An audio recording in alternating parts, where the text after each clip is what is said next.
পদ্মা নদীর পাঙ্গাস মাছ।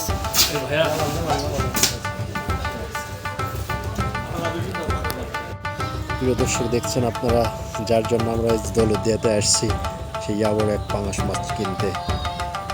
দেখতেই পাচ্ছেন পদ্মা নদী, সেই বাংলাদেশের দক্ষিণবঙ্গের একমাত্র দ্বার প্রান্ত ছিল এই দৌলতদিয়া ফেরিঘাট। এই ফেরিঘাটে আজ আমরা মাছ কিনতে আসছি।